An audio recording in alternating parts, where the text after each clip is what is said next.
متنسوش تعملوا لايك وتصلوا على النبي قبل ما نبدأ. برافو يا لول يا زوزو. طبعا ده احلى حاجه تعمليها لو انت جعانه او مستعجله. في طاسه كده فيها شويه زيت يسخنوا وننزل عليهم بطماطميه مخرطينه وحتتين سوسيس او سجق بسطرمه لانشون جبنه. الحاجه لا جبنه لا هتلزق اي حاجه تانية. وهنحطهم كده على النار يا دوبك تحسيهم يتشوحوا كده دقيقه واحده. هتروحي جايبه بضايه وتربيها في طبق خارجي وتروحي نازله عليها كده على الخلطه بتاعتنا دي. هتلاقي البضايه هتفرش على طول معاكي.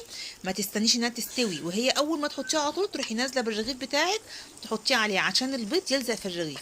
هي ما شاء الله دقيقه واحده بتكون استوت. طبعا احنا مش معلين النار، خليه النار وسط عشان الحاجه ما تتحرقش مننا. اول ما نحس ان هو استوى هنروح قلبينه الناحيه التانية نحط على وشه كده شويه موتزاريلا، عندك حته زيتونه، شويه فلفل اخضر برضو كنا ممكن نضيفهم. بتبقى ما شاء الله. نغطي عليهم بالغطا علشان خاطر يا تطلع ماما معانا. لذيذ.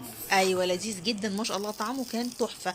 احنا عملنا شكلين، عملنا الشكل ده والشكل التاني. اول ما بنحط الجبنه بروح حاطه عليه رغيف تاني من فوقه وهدي النار واقلبه الناحيه التانيه. ما شاء الله بيلزقوا في بعض خالص وكان طعمه تحفه تحفه تحفه، طعمه خطير. يا ريت تتفرجوا علينا، ما تنسوش تصلوا على النبي صلى الله عليه وسلم، تشتركوا في القناه وتحطوا لايك وكومنت جميل زيكم كده ان شاء الله. وتحط اشتراك وعلى زر الجرس. ودوقوها بقى طعمها تحفه تحفة تحفه تحفة تحفه. تحفة. والسلام عليكم.